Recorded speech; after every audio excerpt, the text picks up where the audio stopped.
담임 목사님께서는 월요일부터 수요일 오늘까지 교단 해외선교위원회 임원본부 정책 세미나를 참석하시고 돌아오는 중에 계십니다. 안전하게 돌아오실 수 있도록 기도해 주시기 바랍니다. 오늘 본문 누가복음 24장 13절에서 27절 말씀 가지고 부활의 예수님을 만나자라는 제목으로 말씀 전하도록 하겠습니다. 여러분께서는 살아계셔서 역사하시는 주님이 지금 이 자리에 우리와 함께 하시는 줄 믿으십니까? 아멘. 그 예수님께서 지금 나와 함께 하시는 줄 믿습니다. 오늘 본문에서 우리는 엠마오로 가는 두 제자들이 누군가를 만나, 그들 입장에서 누군지 모르죠. 이 누가 입장에서는 이분이 예수님이다라는 것을 설명하고 있지만 이 엠마오로 가는 두 사람 입장에서는 같이 가게 된 일행이 있는데 그 사람이 누구인지 모르는 상황입니다.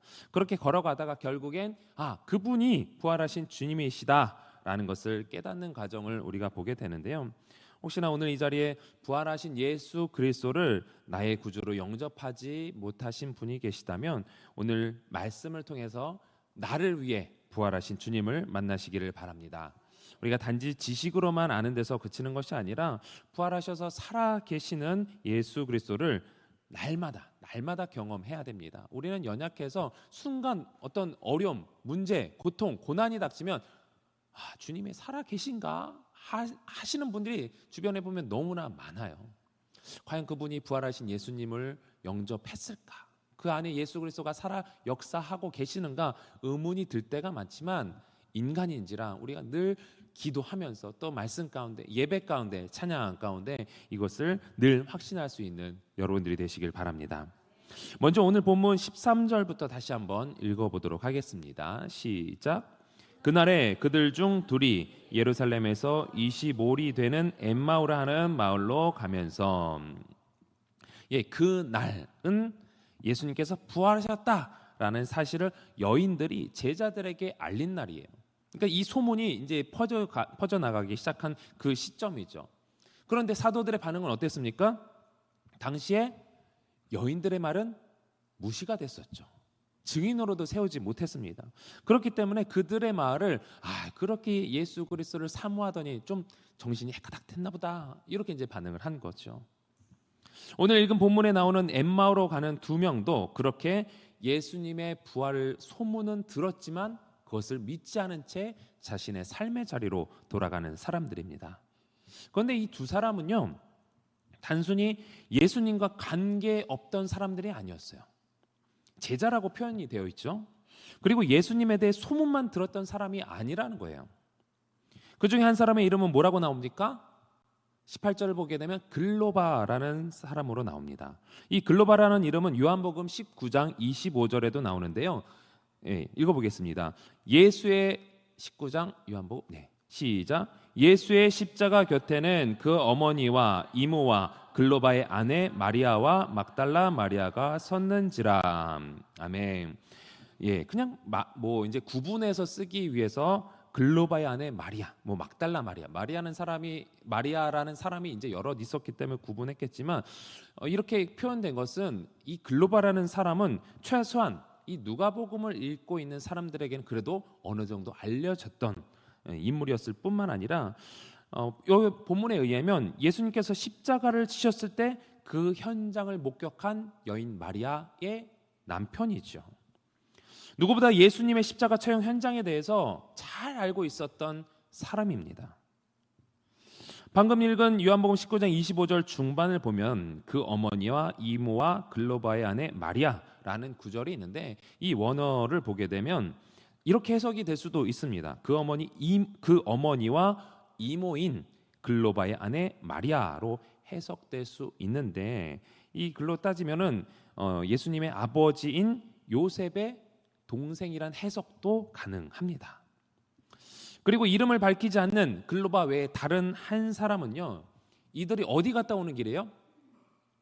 유월절 행사를 예루살렘에서 하고 참석했다가 돌아오는 길이에요. 그것을 전제한다고 하면은 당시 이제 이런 명절 같은 경우는 가족 단위로 사실 움직이거든요. 그렇기 때문에 이 글로바 외에 또 한 사람은 글로바의 가족이었을 확률이 높습니다. 그렇다면 아내이거나 아니면 자녀, 아들이었을 텐데 가족의 구성상 남편과 아내가 기본적인 구조이기 때문에 아내였을 확률이 더 높습니다. 아까도 말씀드렸지만 글로바의 아내 이름은 마리아이죠. 성경에는 마리아라는 이름이 많이 나옵니다. 그래서 출신 혹은 누구의 아내인지를 분명히 알아야 이 마리아인지 저 마리아인지 헷갈리지 않아요. 근데 글로바의 아내 마리아는 마태복음 27장 61절을 보면 거기 막달라 마리아와 다른 마리아가 무덤을 향하여 앉았더라에 언급되는 이 마리아, 다른 마리아, 예수님의 그 무덤 앞에 이제 지켰던 그 마리아 두 사람 중에 하나로도 이제 보기도 하지요. 중요한 것은 이 글로바가 정확하게 어떤 사람인지, 그리고 동행한 사람이 마리아인지 혹은 아들인지 아니면 제3의 인물인지 이들의 정체의 의견에 대해서 의견이 분분한 가운데 확실한 결론을 내릴 수는 없지만 우리가 분명히 알 수 있는 것은 이들이 예수님의 십자가 처형 현장에 가까이 있었던 사람들이고, 그랬다라는 것은 이들이 예수님을 열렬히 추종했던 사람이라는 거예요. 그러나 그들이 기대했던 바와 달리 예수님께서는 돌아가셨죠. 기대가 컸던 만큼 예수님이 돌아가셨을 때 아마 좌절된 마음이 아마 더 컸을 거예요. 그 누구보다 더 컸을 거예요. 그랬기 때문에 힘없이 집으로 돌아가는 것이죠. 내가 기대했던 예수는 이랬는데 돌아가시다니 하면서 자포자기하면서 돌아가는 것이죠. 큰 사건을 경험한 그들은 엠마오로 가면서 예루살렘에 있었던 일을 이야기하면서 가고 있습니다. 예수님과 함께 했었던 일부터 예수님의 고난, 죽음, 그리고 부활하셨다라는 소문과 또 빈 무덤에 대해서 그들은 예수님에 관한 모든 것들을 계속해서 이야기하면서 토론하면서 엠마오로 가는 길입니다. 그런 그들에게 예수님께서 나타나신 거예요. 15절, 오늘 본문 15절 16절 같이 읽어봅니다. 15절 시작. 그들이 서로 이야기하며 문의할 때에 예수께서 가까이 이르러 그들과 동행하시나 그들의 눈이 가리어져서 그인 줄 알아보지 못하거늘. 아까도 말씀드렸지만 예수님과 친밀한 교제 가운데 있었던 사람입니다. 이 제자들이에요. 예수님의 모습, 말투, 억양, 손짓 그 누구보다도 예수님에 대해서 잘 알고 있을 이들이지만 그들은 갑자기 나타난 사람이 그들이 그렇게 따르던 예수님인 줄을 전혀 몰라봤습니다. 이제 부활체였기 때문에 예수님께서 육신 살아계셨던 그 모습 그대로가 아니라 부활체였기 때문에 그랬을 것이다. 우리는 충분히 알 수가 있습니다. 우리 이어서 17절 말씀을 한번 읽어보겠습니다. 시작. 예수께서 이르시되 너희가 길 가면서 서로 주고받고 하는 이야기가 무엇이냐 하시니 두 사람이 슬픈 빛을 띠고 머물러 서더라. 예수님께서 그들에게, 제자들에게 당신들 무슨 얘기하는 거요? 하고 그러니까 물은 겁니다. 그러니까 이들의 반응이 어떠냐면 슬픈 표정을 지으는 거예요. 예수님은 그냥 부활했다, 이거는 전제에 깔리지도 않나 있는 거죠. 그러면서 슬픈 표정을 지으며 가던 길을 멈춰섰어요. 예수님을 향한 기대가 컸었기 때문에 깊은 시리에 빠져 예수님의 죽음을 도저히 받아들일 수 없었던 것이죠. 그렇게 이제 예수님이 부활하셨다는 소문을 들었지만 일반적인 상식으로는 받아들일 수 없는 거죠. 누군가 꾸며낸 허무맹랑한 소리로 여겼던 것입니다. 그런 모든 상황을 전혀 알지 못하고 물어보는 이들의 입장에서는 상대방이죠. 예수님인지 모르는 상대방의 반응에 약간 이제 핀잔 섞인 짜증나는 그런 반응을 이들에게 이제 보이는 거예요. 그러면서 당신도 보자 하니까 우리와 같이 예루살렘에서부터 이렇게 갈 길을 가는 것 같은데 모든 사람들이 다 알고 있는 이 최근에 일어난 이 소식을 전혀 알지 못한단 말입니까? 하면서 짜증낸 소리로, 약간 핀잔 섞인 소리로 반응을 보이는 것이죠. 그러면서 최근에 있었던 일들에 대해서 19절에서 24절까지 쭉 나열하는 거예요. 이런 일들이 있었다. 예수님에 대한 메시아로서의 기대, 그러나 그가 죽었고 지금은 부활의 소문과 빈 무덤이 있지만 쭉 나열하면서 그런데 그것이 지금은 나와 무슨 상관이 있느냐? 이런 뉘앙스로 그의 이야기를 마무리합니다. 부활의 소문을 들었지만 그들은 이 소문을 믿지 않았고 또 고향으로 향하고 있었다는 것은 더 이상 이 예수님의 사건이 자신들에겐 무의미하다는 거예요. 무엇이 그들로 예수님에 대한 신앙을 무의미하게 만들며 눈앞에 나타나신 예수님을 만나지 못하게 만들고 있었을까? 이들에게 필요한 것이 무엇일까? 오늘 본문을 통해서 우리가 다시 한번 살펴보고자 하는데요. 이들이 부활의 주님을 만나기 위해 필요했던 것은 무엇이냐? 이 고난받는 그리스도에 대해서 아는 것이죠. 이들은 자기들이 믿고 따른 예수님에 대한 기대가 있었습니다. 21절을 보면은 우리는 이 사람이 이스라엘을 속량할 자라고 바랐노라. 그들의 기대를 말하고 있죠. 이스라엘을 속량할 자. 예수님께서 이스라엘을 속량하러 오셨습니다. 그러나 이들은 속량하다의 참 의미를 알지 못했던 것이죠. 이 속량이라는 이 말의 원래의 뜻은 몸값을 지불하고 자유롭게 풀어준다라는 의미입니다. 죄와 사망의 노예가 된 이 인간의 몸값을 예수님께서 자기 피로 다시 당신의 생명으로 대가를 지불하고 우리의 영을 자유롭게 풀어주신 거예요. 죄에 속박된 노예가 아니라 사망에 속박된 죽음의 몸이 아니라 우리의 영혼이 다시 새 생명으로 거듭나게 하시는, 영을 자유롭게 하시는 그런 그렇게 속량하시기 위해서 예수님께서 이 땅에 오신 줄 믿습니다. 하지만 당시 사람들은 이 속량하다라는 의미를 로마의 통치 아래 신음하던 이스라엘을 정치적으로 경제적으로 해방시켜준다는 의미로 이해했던 것이죠. 이러한 기대를 가지고 그리스도를 바라보면서 희망을 가졌던 것인데 허무하게 십자가의 처형을 당하시고 죽으시다니 이 모든 기대가 수포로 돌아갔던 것이죠. 그러면서 그 절망감으로 자기 집으로 돌아갔던 거예요. 그래서 예수님께서 26절에 이렇게 말씀하고 계십니다. 그리스도가 이런 고난을 받고 자기의 영광에 들어가야 할 것이 아니냐. 그리스도란 이런 고난을 받아야 된다는 거예요. 이스라엘 백성을 속량하기 위해서는 예수 그리스도가 죽을 수밖에 없었다라는 것이죠.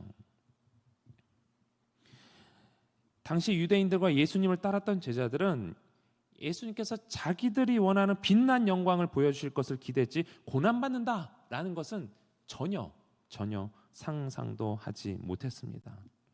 아직도 오늘날의 유대인들은 여전히 고난받는 메시아를 받아들일 수 없기 때문에 예수님을 메시아로 인정하지 못하고 있는 겁니다. 혹시 우리들이 기대하는 이 속량의 의미도 우리 육신의 소망을 채우기 위한 것은 아닌지 한번 살펴볼 필요가 있습니다. 물질적인 속량, 물질적에서 내가 좀 마음대로 자유롭게 내가 쓰고 싶은 거 쓰고 좀 속량을 그렇게 이루어졌으면 좋겠다. 물질적인 속량은 구원의 핵심이 아니에요. 썩어질 육신의 형통은 예수님께서 우리에게 바라신 구원이 아닙니다. 예수님의 속량은 우리가 잘 아시다시피 십자가 고난을 통해서 얻게 되는 고난 속에서 얻어지는 구원입니다.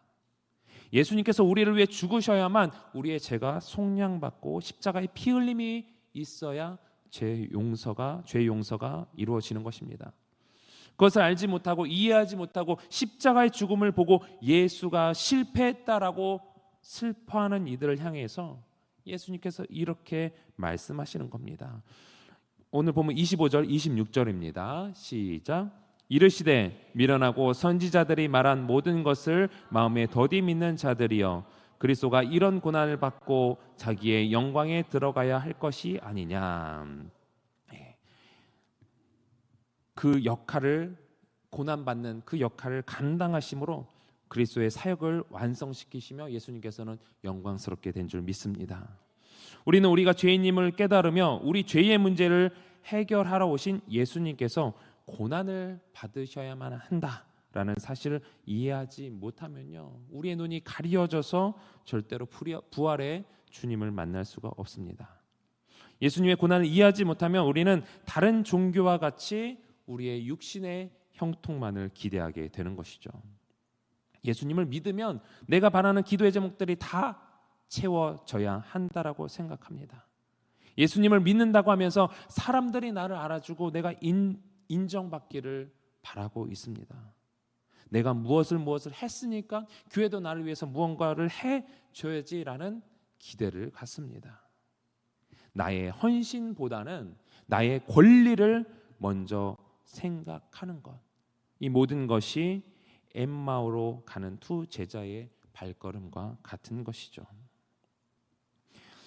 예수님 없는 나 중심의 자리로 다시 돌아가는 발걸음. 한때 예수님을 열심히 추종했던 과거가 있었는지 모릅니다. 예수님과 깊은 교제를 했었는지도 모릅니다. 그러나 그것은 추억거리로 남겨놓고 내 삶의 자리로 돌아가는 발걸음. 이런 발걸음은요, 점점 부활신앙과 멀어질 수밖에 없습니다. 나를 위해 고난받으신 그리스도를 이해할 때 부활의 주님을 만날 수 있음을 믿으시기 바랍니다. 또 우리가 부활의 주님을 만나기 위해서는 이 예수님께서 말씀을 하시잖아요. 이 말씀에 대한 반응이 있어야 되는데 27절 보면은 이에 모세와 모든 선지자의 글로 시작하여 모든 성경에 쓴 바 자기에 관한 것을 자세히 설명하시니라 라고 말씀하고 있습니다. 성경 무슨 책입니까? 성경이 어떤 책이에요? 예. 자세히 살펴보면요, 뭐 해와 달도 얘기도 나오고 어떤 욥기를 보게 되면 약간 이게 천문학적인 내용도 있어요. 그러면서 어떤 과학자들이 이것을 보면서 성경에 과학의 진리가 담겨 있다. 어떤 사람은 심리학적인 내용이 있다, 철학적인 내용이 있다. 또 윤리적인 관점에서 보는 사람들도 있습니다. 많은 사람들이 사실 윤리적인 관점에서 무엇을 해라, 무엇을 하지 말라 이렇게 보죠. 물론 그것이 도움되는 말이 있습니다. 그러나 성경은 구원에 대하여 말씀하는 책이죠. 우리가 어떻게 구원을 받을 수 있을까? 어떻게 하나님께서 우리를 구원하시기 위해서 이 땅에 오셨는가를 말씀해 주는 것이 성경입니다. 그렇기 때문에 구원의 핵심인 이 예수 그리스도를 빼고 있는 것은 잘못 있는 거예요. 과학의 원리 볼 수가 있습니다. 그런데 그것만 보고 예수님은 제쳐놓는다. 잘못 보고 있는 거예요. 과학책을 봐야죠. 왜 이 책을 보고 있습니까? 오늘 본문에서 성경에서 우리는 구약에서 어디서 예수님이 나와? 구약에서도 예수 그리스도를 발견할 수 있어야 됩니다.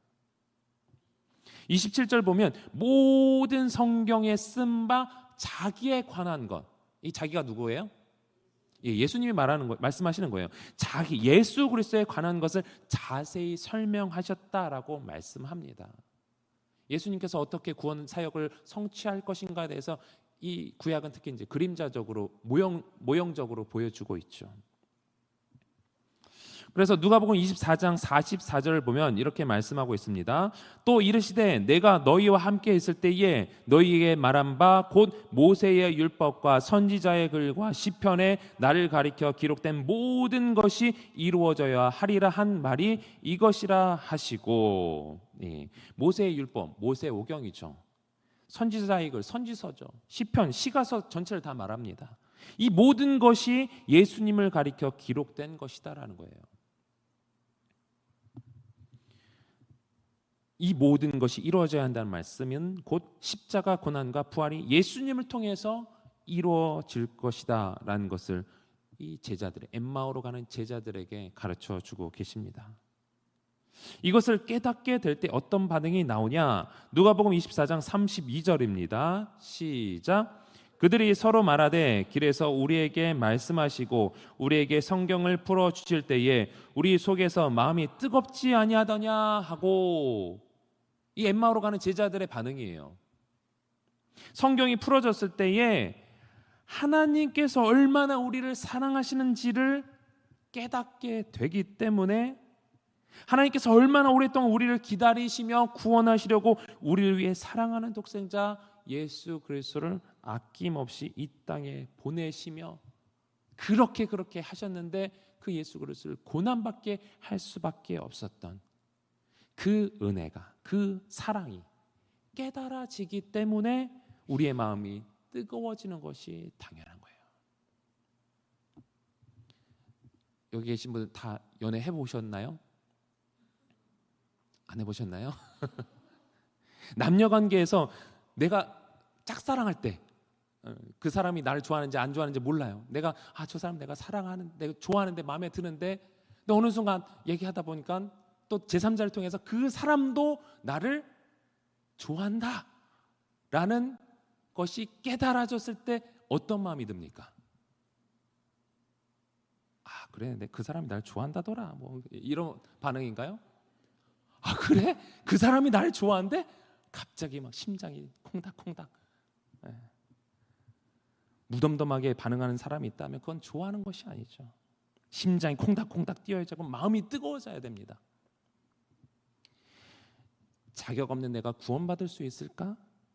천국에 가서 내가 과연 하나님 앞에 당당히 설 수 있을까? 조마조마하던 우리에게 하나님께서 길을 주셨어요. 하나님 앞에 나아갈 수 있는 길을 주셨고, 그렇게 하시기까지 내가 너를 얼마나 사랑하는지, 사랑하는 아무개야, 너 알고 있니? 성경을 통해서 그것을 말씀하고 계시다는 거예요. 그게 깨달아졌어요.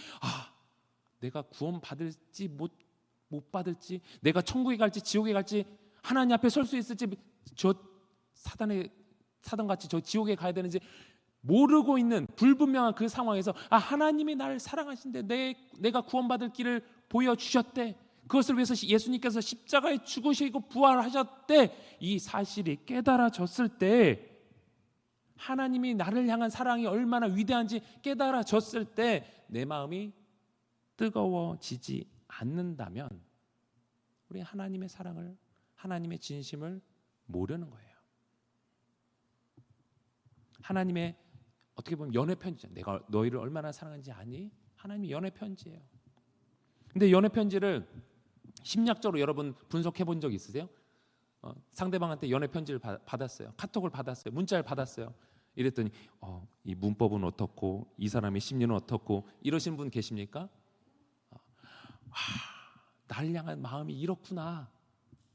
아무 수식 없이 사랑의 한마디에도 나를 사랑한대. 콩닥콩닥 심장이 두근두근. 하나님의 연애 편지에 뜨겁게 반응할 때 부활의 주님을 만날 수 있음을 믿으시기 바랍니다. 부활의 주님을 만나려면 다가오신 그 예수님께 우리가 또한 적극적인 반응을 보여야 하죠. 나를 사랑한대 하고 끝나면 어떻게 됩니까? 그냥 끝나는 거예요. 그 사람은 다시 전화해서, 아니면 어떻게든 만나가서 너의 진심을 알았어, 나도 너를 얼마나 사랑하는지 적극적인 반응을 보여야 하지 않겠습니까? 엠마오로 가는 제자들은 예수님의 말씀을 듣고 마음이 뜨거워졌습니다. 그래서 이 사람이 평범한 사람이 아니라는 것을 깨닫고 그냥 가시라는 예수님을 붙잡았죠. 누가복음 24장 29절 보면 그들이 강권하여 이르되 우리와 함께 유하사나이다, 때가 저물어가고 날이 이미 기울었나이다 하니 이에 그들과 함께 유하러 예수님이 들어가셨습니다. 여러분들이 부활하신 주님을 만나려면 말씀 앞에 그리고 기도할 때 적극적으로 반응하셔야 합니다. 하나님, 내가 이 말씀을 통해서 주님 만나기를 원합니다. 내가 이 예배를 통해서 하나님께 영광 돌리기 원합니다. 기도할 때 하나님께서 나에게 주신 사명이 무엇인지 깨닫기 원합니다. 누가복음 16장 16절을 보면 율법과 선지자는 요한의 때까지요, 그 후부터는 하나님 나라의 복음이 전파되어 사람마다 그리로 침입하느니라. 여기서 하나님 나라에 침입한다는 것은 하나님 나라에 대한 적극적인 반응을 의미합니다. 천국에 들어가도 되고 안 들어가도 되고, 들어가면 좋은 거고 안 들어가면 안 보내주면 말고, 이런 것이 아니라 하나님, 나 꼭 구원받아야 됩니다. 나 주님과 함께 살아야 됩니다. 적극적인 반응을 보이는 자들이 이 천국을 소유하게 되는 것 아니겠습니까?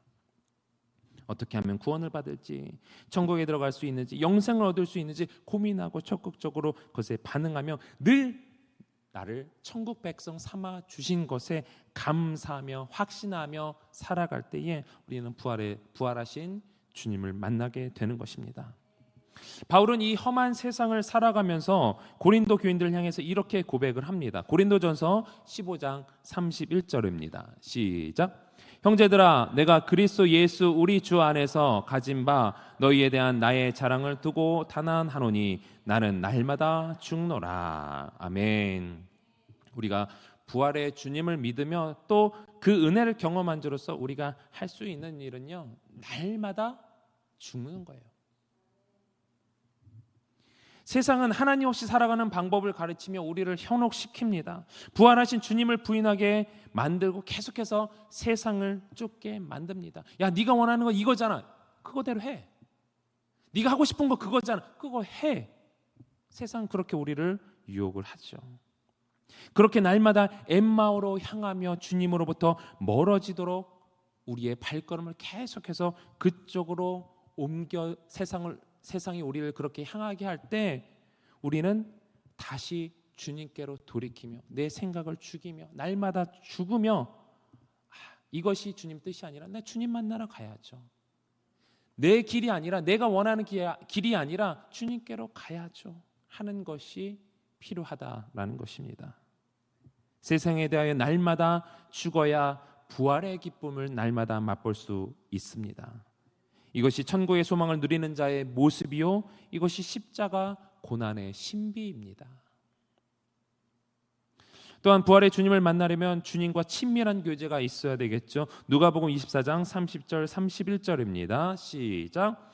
그들과 함께 음식 잡수실 때에 떡을 가지사 축사하시고 떼어 그들에게 주시니 그들의 눈이 밝아져 그인 줄 알아보더니 예수는 그들에게 보이지 아니하시는지라.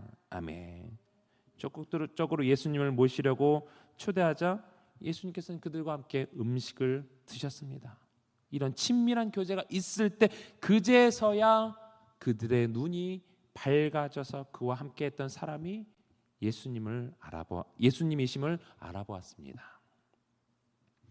이들은 최후의 만찬을 함께 했던 제자들은 아니에요. 글로바랑 그 아내였는지 또 아들이었는지 모르겠지만 그 사람들은 최후의 만찬을 함께 했던 사람이 아니었기 때문에 예수님께서 떡을 가지시고 축사하시는 모습을 보면서 아마 오병이어 사건을 떠올렸을 겁니다. 생명의 떡이신 예수님께서 그들에게 떡을 주실 때에 이분이 십자가에 죽으셨지만 부활하신 예수님이시구나 라는 것을 깨닫게 되었습니다. 우리는 주님의 몸된 교회와의 친밀한 교제를 통해 부활의 주님을 만나야 합니다. 어떤 사람은 말하기를 본인이 다녔던 모든 교회, 이 교회 다녀보고 저 교회 다녀보고 또 다른 교회 다녀봤는데 모든 교회가 다 부패하였다. 내가 다시 그 꼴을 보지 않기 위해서 내가 교회 나가지 않는다. 그러나 내 믿음은 지키겠다. 내가 혼자 성경 보고 또 온라인 예배를 드리면서 신앙생활을 하겠다라는 분이 주변에 혹시 계십니까? 특히 코로나 이후에 이런 생각을 가진 분들이 또 있으시죠. 물론 그렇게 얘기하는 분들이 교회에서 이 목회자 또는 사람들에게 얼마나 큰 상처를 받았을까 이해도 되지만 그것은 교회가 예수님의 머리 대신 예수님의 몸이라는 사실을 간과한 거예요. 아픈 곳도 있고 상한 곳도 있고 다친 곳도 있는 몸이라는 것을 모르는 거예요. 나는 아프지 않아도 다른 사람이 아프고 부족하다면 그것을 내 아픔으로 느끼며 치료하고 함께 해야만 하는 한 공동체라는 사실을 모르는 것이죠. 저 사람이 아픈데 여러분 몸 한번 보세요. 손가락 하나만 다쳐도 어디 하나 상처만 나도 혓바늘 하나만 나도 아프잖아요. 음식 제대로 못 먹잖아요. 그리고 사실 그분들의 이야기를 들어보면 뭐 부패했다 뭐가 문제다 얘기하는 그 기준을 들어보면 사실 사회적인 기준, 세상적인 기준으로 평가를 할 때가 많이 있어요. 자신의 개인의 기준대로 평가해서 문제가 있다라고 세운 기준일 때가 많습니다. 그렇기에 내가 정말 어떤 기준을 가지고 공동체를 위한다면 생각하고 있다면 그것이 성경적인 기준에 부족한 부분이 있다면 어떠한 수술을 써서라도 그 공동체가 옳은 길로 갈 수 있도록 상처가 있다면 그것을 내가 꿰매주고 싸매주고 회복될 수 있도록 우리 모두가 함께 협력해야 되는 것 아니겠습니까? 공동체라는 것은 그거예요. 나 혼자만 살겠다? 아니에요. 주님께서 원하시는 것이 아닙니다. 그러므로 우리가 모일 때 서로 간의 친교도 필요하지만요. 궁극적으로는 머리 대신 예수 그리스도를 만나야 됩니다. 어떻게 예수님을 따르는 제자로서의 삶을 살 수 있을까? 예수님은 어떤 분이시지? 생전에 이 공생의 기간에 또 제자들에게 어떻게 가르치셨지? 그 제자들을 통해서, 바울을 통해서, 또 요한을 통해서, 베드로를 통해서 어떻게 하라고 말씀하셨지? 그 말씀의 진리를 따라 살기로 다짐하고 그런 공동체를 만들어가는 것, 그것이 하나님께서 우리에게 원하시는 모습인 줄 믿습니다. 머리 대신 예수 그리스도가 팀, 셀, 전도회, 또 각 부서 안에서, 공동체 안에서 활발한 교제를 통해 이루어져서 부활의 주님이 각 공동체를 통해 경험되어지기를 주님의 이름으로 축원합니다. 마지막으로 지속적인 관심과 전파를 통해 부활의 주님을 만날 수 있습니다. 누가복음 24장 33절 35절입니다. 시작. 곧 그때로 일어나 예루살렘에 돌아가 보니 11 제자 및 그들과 함께한 제들이 모여 있어 말하기를 주께서 과연 살아나시고 시몬에게 보이셨다 하는지라. 두 사람도 길에서 된 일과 예수께서 떡을 떼심으로 자기들에게 알려주신 것을 말하더라. 아멘. 엠마오로 가던 제자들은 11km, 25리변 한 11km쯤 되는 거리인데 그 거리를 다시 돌아가서 예루살렘으로 갑니다. 거기에서 이미 11 제자들과 여러 사람들이 모여 있었어요. 그들은 이미 시몬 베드로에게 보이신 예수 그리스도를 통해서 부활 사건을 믿게 되었습니다. 먼저 들었어요. 그리고 부활을 목격한 여인들의 말은 쉽게 믿지 않았지만 베드로가 부활의 주님을 만났다라는 얘기에 희망을 가지고 한 자리에 모일 수 있었습니다.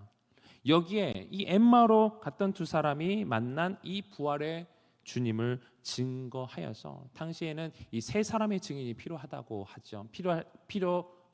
해야 그것이 이제 사실로 받아들여진다고 해요. 그러니까 총 세 사람의 증인이 나타난 것입니다. 지속적인 이들의 관심을 통해서 그들은 다시 한번 부활의 주님을 만났고 육체적으로 완벽하게 부활하신 주님을 또 확인했습니다. 그리고 그 주님으로 인해서 그 주님이 주시는 평강을 누리게 되었습니다. 부활하신 주님께서 주시는 이 평강이 오늘 이 자리에 참석하신 여러분들 가운데도 임하기를 주님의 이름으로 축원합니다. 우리가 의심하지 말고 나의 유익을 쫓는 것이 아니라 고난받으신 예수님을 먼저 바라볼 수 있어야 됩니다. 또한 말씀 속에 역사하시는 예수님으로 인해서 우리의 마음이 뜨거워지고 나를 향한 하나님의 사랑이 얼마나 간절한지 그것을 깨달으시고 그 사랑으로 인해서 주님을 적극적으로 만나는 여러분들이 되시길 바랍니다. 그리고 우리를 서울 제일교회라는 한 공동체, 한 몸으로 묶어 주셨는데 이 공동체 안에서 친밀한 교제가 이루어질 때 우리는 살아 역사하시는 부활하신 그 주님을 날마다 경험하게 될 줄 믿습니다. 주님 주신 그 평강을 누릴 수 있게 되기를, 그래서 부활하신 주님을 날마다 만나게 되시는 여러분들이 되시기를 주님의 이름으로 간절히 축원합니다. 기도하겠습니다. 우리 함께 기도하실 때에 나의 유익을 쫓기보다 이 고난받으신 주님을 바라보면서 하나님 말씀에 또 예배에 적극적으로 반응하여서 부활의 주님을 발견하고 만나게 하셔서 주님만이 주실 수 있는 참된 평안을 누리는 우리 모두가 되게 해달라고 기도하시고, 우리 다음 세대의 부흥을 위해서 또 둔촌동 시대가 활짝 열릴 수 있도록 또 각자의 기도 제목을 놓고 우리 주님 3번 간절히 부르고 통성으로 기도하겠습니다. 주여 주여